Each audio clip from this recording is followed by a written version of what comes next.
नमस्कार। हम आपके लिए फिर से लेकर आए हैं आपका स्कूल। हमने अपने पिछली बातचीत में आपके स्कूल की बात की थी और मैंने बात की थी अपनी क्लास से जुड़े हुए एक मज़ेदार अनुभव की। स्कूल एक ऐसी जगह है जहाँ बहुत मज़ा आता है।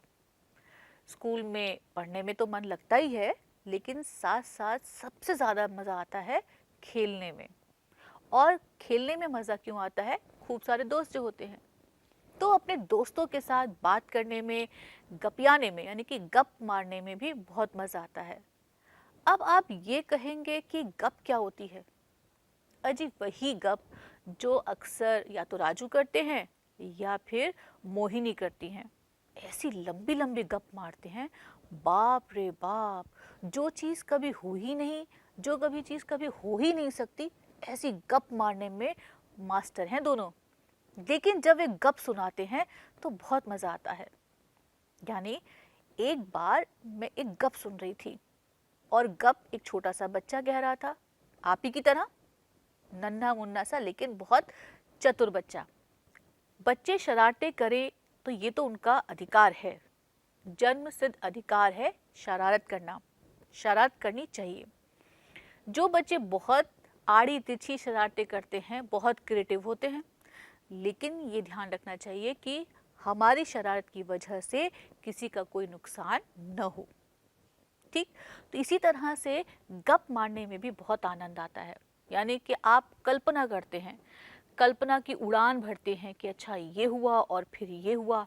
यानी हमने एक इतना बड़ा हाथी देखा और उसकी इतनी लंबी सी पूंछ देखी कि अगर हम उस पूंछ पर चढ़े, तो पूंछ अगर सीधी कर दी हाथी ने, तो हम झटपट नारियल के पेड़ पर चढ़ जाएंगे। अब कहाँ ऐसा हाथी, और हाथी तो होता बड़ा है लेकिन उसकी पूंछ बहुत छोटी सी होती है, फिट नहीं बैठती है।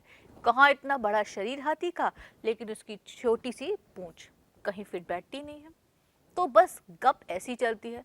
तो गप मारने में अपना एक अलग आनंद है और हम गप में भाषा भी तो सीखते जाते हैं।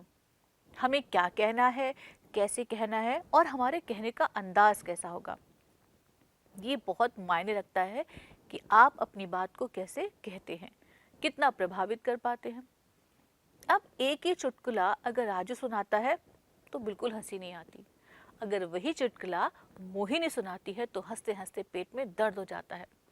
मेरे तो कान के आसपास की जगह दर्द करने लगती है। सब हंसते हंसते लोटपोट हो जाते हैं। तो हमारे बात करने में वो अंदाज हो जिससे हम दूसरों को प्रभावित कर सकें।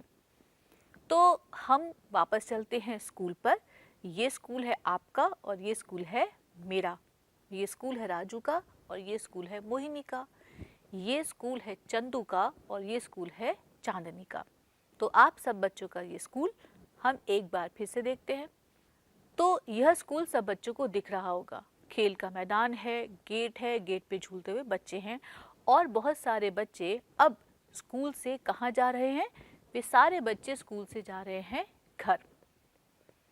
अब आप ये बताइए कि आप अपने स्कूल से घर कैसे जाते हैं और घर से स्कूल कैसे जाते हैं? तो कुछ बच्चे तो यूं पैदल पैदल जाते होंगे, कुछ बच्चे रिक्शे पे जाते होंगे, कुछ बच्चे हो सकता है कि बस पकड़ते होंगे। लेकिन क्या कोई रेलगाड़ी से जाता है? नहीं भाई, मैं तो नहीं जाती रेलगाड़ी से। तो बच्चे रेलगाड़ी से स्कूल आते जाते नहीं हैं। लेकिन हाँ, ऐसे बहुत सारे बच्चे होंगे जो नाव में अपने स्कूल से घर जाते हैं। कुछ बच्चे साइकिल से जाते होंगे। ऊंट से कोई स्कूल जाता है? हो सकता है। जो बच्चे रेगिस्तान में रहते हैं वे बच्चे ऊंट से अपने घर जा सकते हैं। स्कूटर पे भी जा सकते हैं। और भैंस पर कौन बैठता है? मैं तो नहीं बैठती। भैंस पर बैठने वाले बच्चे होते होंगे और वे भैंस पे बैठ के अपने स्कूल से अपने घर जाते होंगे। तो मैंने तो एक तरफ की बात की। अब आप ये कहेंगी, क्या हम जब घर से स्कूल जाते हैं तो क्या सवारी बदल जाती है? हाँ, बदल सकती है। वो कैसे? तो वो ऐसे कि सुबह पापा को ऑफिस जाना है, मम्मी को ऑफिस जाना है, चाचा को ऑफिस जाना है, काम पर जाना है, तो क्या करेंगे? वे बहुत जल्दी आपको अपने स्कूटर से बुर्र बुर्र बुर्र स्कूटर चलाया और आपको आपके स्कूल के गेट पर छोड़ दिया, लेकिन आपका स्कूल तो खत्म हो गया 12 बजे या फिर 1 बजे या फिर 2 बजे। टन टन टन टन टन टन की आवाज आती है और सब बच्चे भागने लगते हैं अपने घर की तरफ। लेकिन उस समय न तो मम्मी है, न पापा है, न चाचा है, न चाची है, न ताऊ जी हैं, न बुआ है, न फूफा हैं, कोई भी नहीं है, क्योंकि सब अपने अपने काम पर हैं। तो अब हम आए किसके साथ थे? पापा के साथ। अब जाएंगे कैसे? या तो पैदल जाएंगे या फिर रिक्शे में जाएंगे या फिर अपने दोस्त के पिताजी के साथ जाएंगे। किस पर? स्कूटर पे।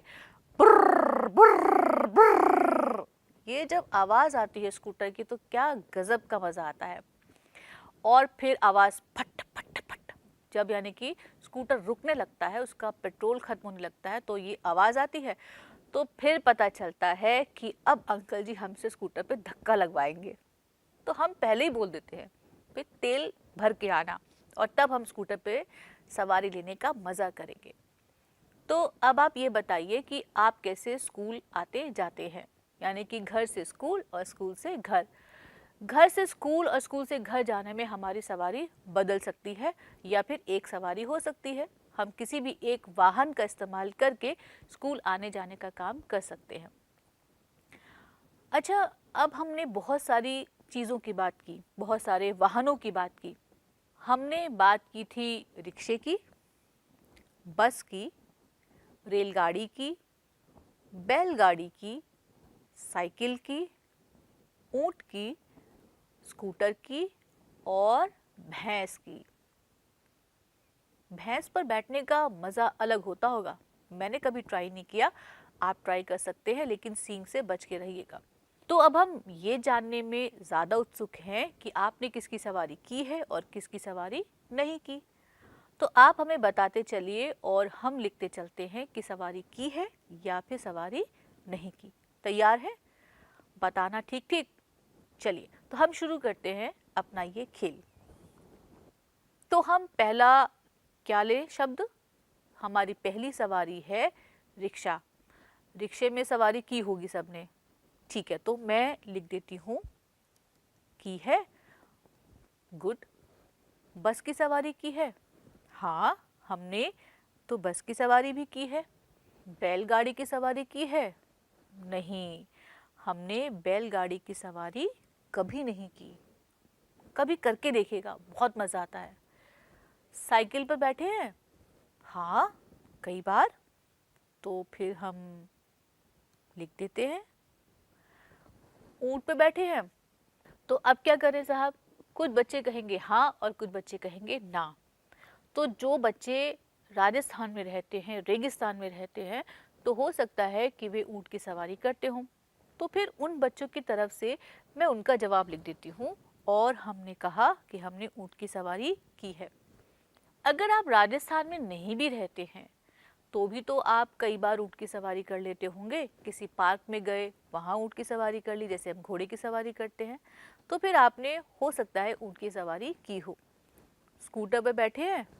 हाँ, हम तो स्कूटर पे बहुत बार बैठे हैं। अब आया है असली शब्द, और ये शब्द क्या है? भैंस।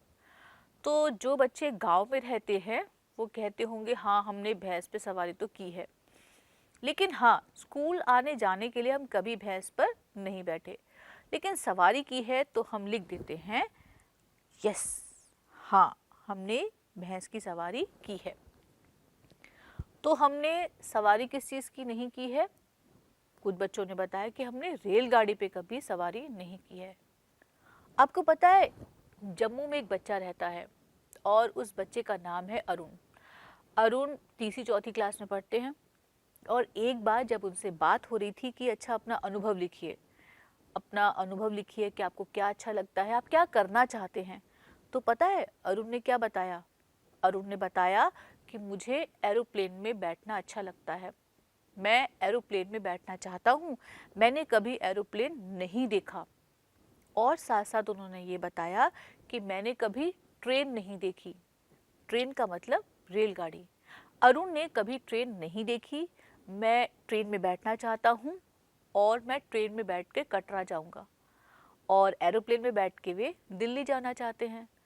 तो अरुण जैसे बहुत सारे बच्चे ऐसे होंगे जिन्होंने कभी रेलगाड़ी नहीं देखी है, तो हमने उन बच्चों की तरफ से लिख दिया कि हमने कभी रेलगाड़ी की सवारी नहीं की है। अच्छा बच्चों, अब एक और मज़ेदार बात है इसमें कि हमने तरह तरह की सवारी तो देख ली। अब इस सवारी में, इन वाहनों में क्या खास बात है? कुछ कॉमन है? कुछ बात ऐसी है जो आपको हर वाहन, हर सवारी में नज़र आ रही है? एक बात तो ये है कि जब हमें किसी को सावधान करना होता है कि हमारे आगे से हट जाइए, हमारी सवारी आ रही है, तो फिर हम कोई ना कोई संकेत इस्तेमाल करते हैं। कभी कभी हम रिपीट कभी कभी हम बोलते हैं बाजू हट जाओ, बाजू हट जाओ, बाजू हट जाओ, हम ज़ोर ज़ोर से आवाज़ लगाते हैं। लेकिन कभी कभी हम हॉर्न बजाते हैं या फिर साइकिल की ट्रिन ट्रिन बजाते हैं। तो ये जो हॉर्न है, ये जो ट्रिन ट्रिन है, ये दरअसल ये बताने के लिए है कि हमारी सवारी आ रही है, आप सामने से हट जाइए। तो रिक्शे में ट्रिन ट्रिन होती है? हाँ होती है। तो बस में क्या होता है, ट्रिन ट्रिन या भोंपू की आवाज़? बस में तो भोंपू की आवाज़ आती है। और जो ट्रक चलते हुए आपने देखे होंगे, जब ट्रक हाईवे पे चलते हैं, यानी कि बहुत लंबा रास्ता होता है एक राज्य से दूसरे राज्य में जाने में, तो उनका बड़ा म्यूजिकल होता है हॉर्न, और ये मुझे बड़ा अच्छा लगता है। म्यूजिकल हॉर्न सुनिएगा, बहुत मज़ा आता है उसे सुनने में। और ट्रक में यही हॉर्न काम आता है, पै पौ पै पौ पै पौ, ऐसी सी कुछ आवाज़ आती है। और फिर आता है अगला नंबर रेलगाड़ी का। रेलगाड़ी सीटी तो बजाते हुए जाती है, और मान लीजिए कि कोई स्टेशन आने वाला है तो उसकी सीटी की आवाज़ शुरू हो जाती है। अगली सवारी है बैलगाड़ी। बैलगाड़ी में न तो कोई हॉर्न है, ना पीपी है, ना चींची है, ना ट्रिन ट्रिन है। बैलगाड़ी में कौन कहेगा? बैलगाड़ी वाला कहेगा कि बाजू हट जाइए, और फिर वो कहेगा और बाकी लोग हट जाएंगे। अब बारी आती है साइकिल की। साइकिल में क्या है? साइकिल में तो ट्रिन ट्रिन की आवाज़ आती है, और फिर हम उसे सुनकर समझ जाते हैं कि साइकिल आ रही है, हमें उसे रास्ता दे देना है। अब सवाल आता है ऊँट का। अब बताइए जनाब, ऊँट में क्या करेंगे? ऊँट तो रंभाएगा नहीं, ऊँट ना बोलेगा कि बाजू हट जाओ, तो ऊँट वाला बोलेगा, यानी कि जो उस ऊँट को चला रहा है। तो ऊँट वाला कहेगा बाजू हट जाओ, बाजू हट जाओ, ऊँट आ रहा है। ठीक। उसके बाद हमारी अगली सवारी है स्कूटर। स्कूटर में भी हॉर्न होता है। और फिर उसके बाद है भैंस। भैंस तो रंभाएगी और हमें पता चल जाएगा कि भैंस आ रही है और हमें हट जाना है। तो ये कुछ सवारियां हैं, उसमें ये एक कॉमन चीज़ है। कुछ और भी खास बातें हैं इन सवारियों की। जैसे जब हम रिक्शा की बात करते हैं तो उसमें होते हैं पहिए, गोल पहिए। कितने पहिए? 3 पहिए। ठीक। अब 3 पहिए की सवारी और कौन सी है? 3 पहियों की सवारी है स्कूटर। स्कूटर में भी 3 पहिए होते हैं। लेकिन साइकिल में कितने पहिए होते हैं? साइकिल में तो 2 पहिए होते हैं, और दोनों पहिए एक साइज के होते हैं। तो हमें ये पता चला कि रिक्शे में और साइकिल में और स्कूटर में पहिए होते हैं। तो आप कहेंगे कि हमने बस क्यों छोड़ दी? बस में भी तो पहिए होते हैं। तो हमने छोड़ा कहाँ, हम तो बस पे आ ही रहे थे और आपने याद दिला दिया। तो हमारे पहिए वाली सवारी कौन कौन सी हुई? रिक्शा, बस, साइकिल और स्कूटर। तो इसमें तो होते हैं पहिए। तो फिर आप ये कहेंगे कि रेलगाड़ी में क्या होता है? रेलगाड़ी में भी तो पहिए होते हैं। हाँ, ये अलग बात है कि रेलगाड़ी के पहिए और बस के पहिए और साइकिल के पहियों में फ़र्क होगा, लेकिन रेलगाड़ी में भी पहिए होते हैं। तो पहियों की सवारी कितनी हो गई? एक रिक्शा, एक बस, एक रेलगाड़ी और एक साइकिल और एक स्कूटर। तो अब हम बात करते हैं भैंस की और ऊँट की। तो भैंस और ऊँट की सवारी में और बैलगाड़ी में पहिया होता है? हाँ हाँ, बैलगाड़ी में बैलों के तो पैर हैं, लेकिन जो गाड़ी लगी होती है पीछे उसमें पहिए होते हैं। तो बैलगाड़ी एक ऐसी सवारी है जिसमें हमें पैर भी मिलेंगे और पहिए भी मिलेंगे, लेकिन किसी और सवारी में वो बात नहीं है। हाँ, अगर ऊंट गाड़ी होती तो ऊंट गाड़ी में पैर भी होते और पहिए भी होते, लेकिन हम बात कर रहे हैं केवल ऊंट की। तो हमें ये पता चला कि रिक्शे में, बस में, रेलगाड़ी में, बैलगाड़ी की तो गाड़ी है उसमें, साइकिल में, स्कूटर में पहिए होते हैं। तो किसी में कम होते हैं, किसी में ज़्यादा होते हैं, लेकिन कम से कम कितने पहिए चाहिए? 2। साइकिल में 2 पहिए होते हैं और रेलगाड़ी में तो बहुत सारे पहिए होते हैं। जितने डिब्बे उससे ज़्यादा हमारे पास उसके पहिए होते हैं। और ऊंट और भैंस में पहिए तो होते नहीं हैं, उनके तो पैर होते हैं और वे पैर से ही चलते हैं। अब एक और सवारी है, मज़ेदार है, और वह है नाव। तो जो बच्चे ऐसी जगह रहते हैं जहाँ उनके घर और उनके स्कूल के बीच में एक छोटी सी नदी पड़ती है या एक छोटा सा तालाब पड़ता है और उन्हें अपने घर से स्कूल जाने के लिए या तो नदी को पार करना पड़ता है या फिर वे नाव में बैठकर जाते हैं। और नाव भी बहुत बड़ी बड़ी होती हैं, इतनी बड़ी बड़ी नाव होती हैं कि लोग उसमें अपना स्कूटर, अपनी साइकिल तक रखकर ले जाते हैं और एक जगह से बैठे और दूसरी जगह जाकर उतर गए। तो बहुत सारे बच्चे अपने घर से स्कूल जाने के लिए नाव का भी इस्तेमाल करते हैं। नाव में न तो पहिए हैं और ना ही पैर, नाव में तो कुछ भी नहीं है। तो ऐसी ही हमारी अलग अलग तरह की सवारी हैं। तो आप हमें ये लिखकर ज़रूर बताइएगा कि आप किस सवारी से स्कूल जाते हैं और आपको इनमें से सबसे अच्छी सवारी कौन सी लगती है।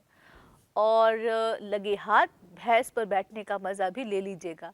लेकिन भैंस पर बैठने के बाद क्या हुआ, ये हमें ज़रूर बताइएगा। या तो भैंस आपसे डरकर भाग गई होगी या आप भैंस से डरकर भाग गए होंगे। लेकिन मुझे मालूम है कि हमारे सभी बच्चे बहुत बहादुर हैं, बहुत हिम्मती हैं, बहुत वीर हैं। वे किसी चीज़ से घबराते नहीं हैं, बल्कि दूसरे लोग उनसे घबरा जाते हैं।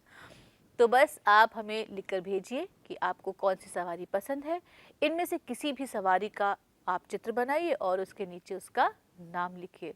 नाम लिखने के लिए बड़ों की मदद लीजिएगा। तो बहुत सारे बच्चे ऐसे हैं जो नाव से अपने घर से स्कूल जाते हैं और स्कूल से घर आते हैं। तो ऐसे बच्चे भी नाव का खूब मज़ा लेते हैं, क्योंकि बच्चों को पानी बहुत पसंद है और मुझे तो पानी बहुत ज़्यादा पसंद है। पानी में भीगना, बारिश में भीगना, पानी उछालना, ये बहुत पसंद है। तो हम अपनी बातचीत को थोड़ा सा और आगे बढ़ाते हैं और अब हम बात करते हैं बस के बारे में। तो बस तो आप सबने देखी होगी, रंग बिरंगी हो सकती है, अलग अलग तरह की हो सकती है, अलग अलग साइज़ की हो सकती है, लेकिन बस हमने देखी है। तो हम लिखते हैं बस। हमने लिखा बस, ठीक है। आपने कहा और हमने लिखा, ये लिखा हमने बस। अब आप बताइए कि इस बस शब्द में आपको कौन कौन सी 2 आवाज़ें सुनाई दे रही हैं। एक आवाज़ है ब की और दूसरी आवाज़ है स की। तो ब की आवाज़ और ऐसे कौन से शब्दों में आप कहते हैं या सुनते हैं?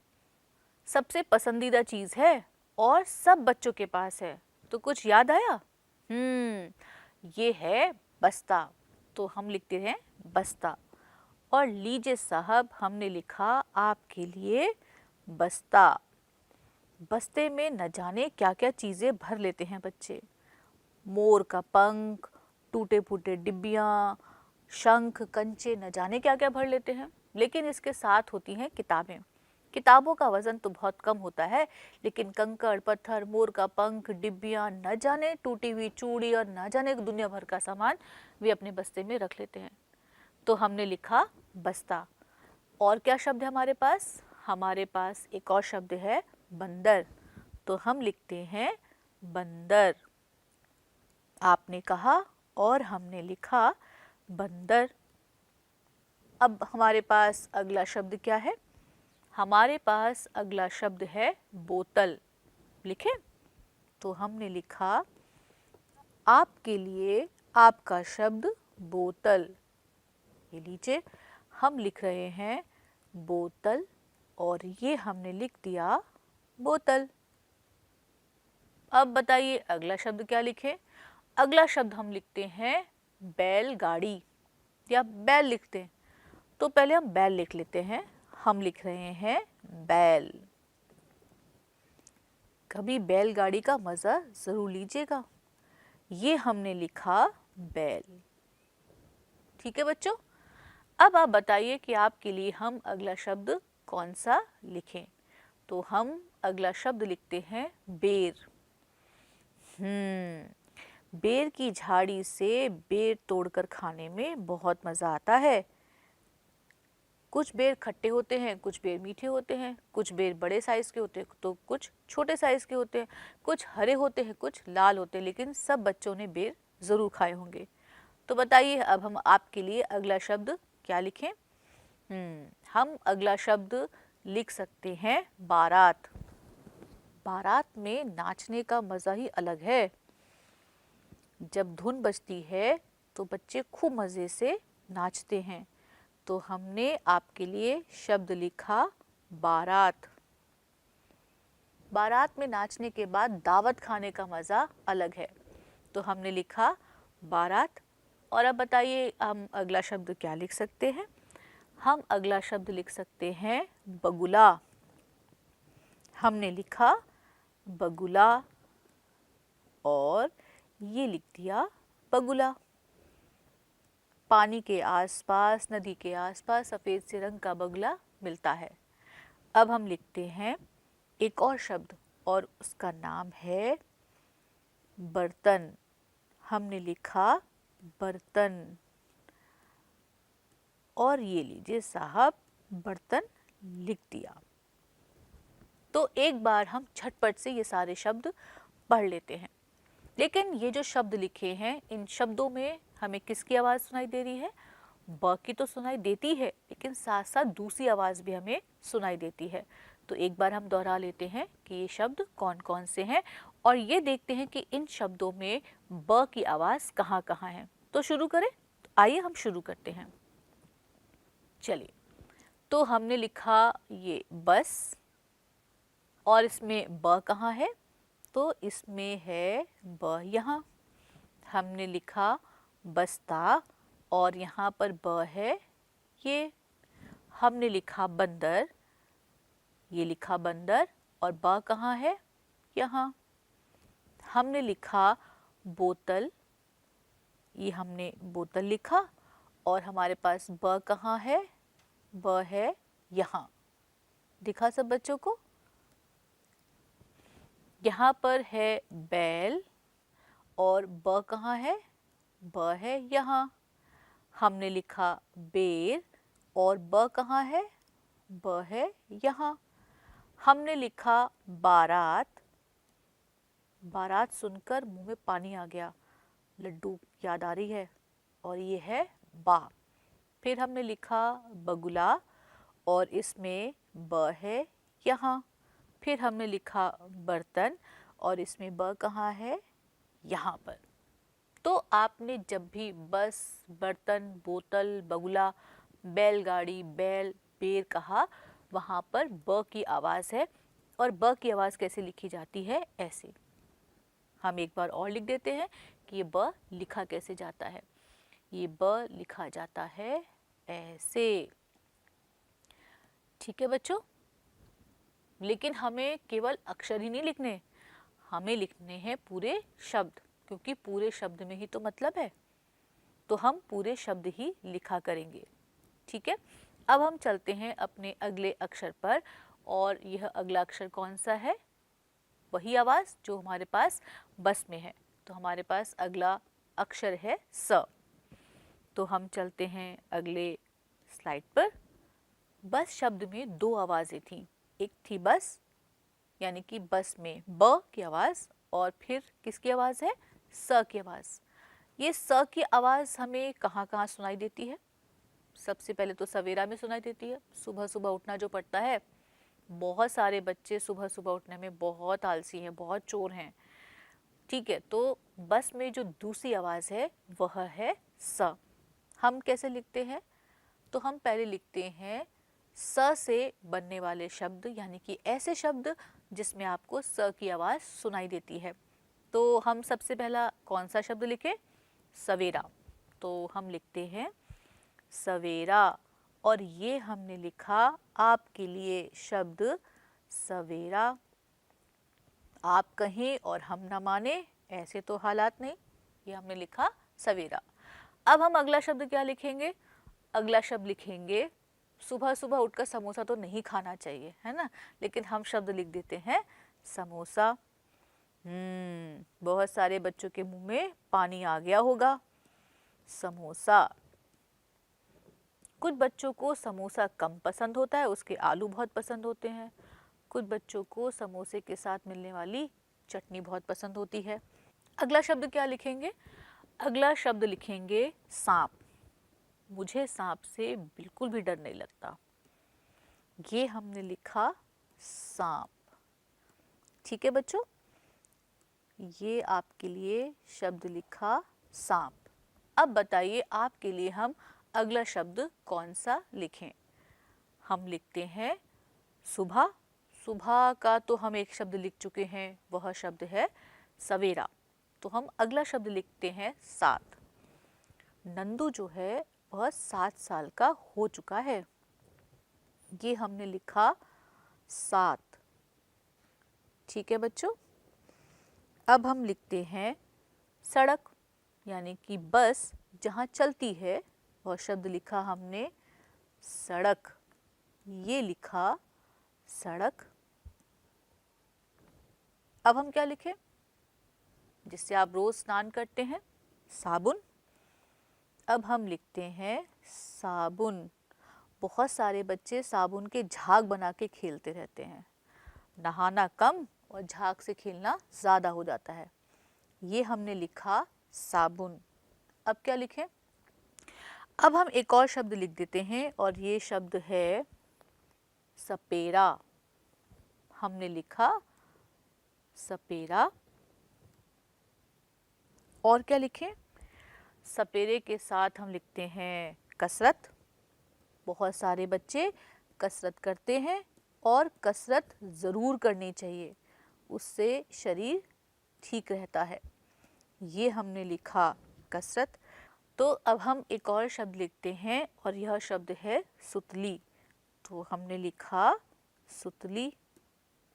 ठीक है बच्चों, ये हमने लिखा सुतली और लिख दिया।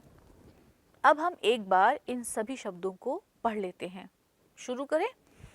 तो हम इन शब्दों को पढ़ना शुरू करते हैं।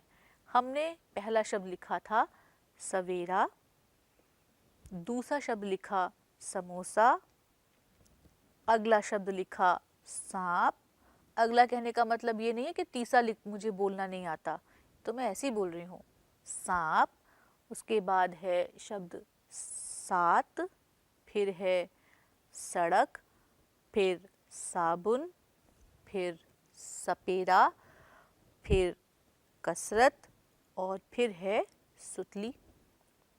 तो जब हम ये शब्द पढ़ रहे हैं, इसमें आप स की आवाज़ को पहचान पा रहे हैं, लेकिन ये आवाज़ लिखी कैसे जाती है उसे भी ध्यान से देख लेते हैं।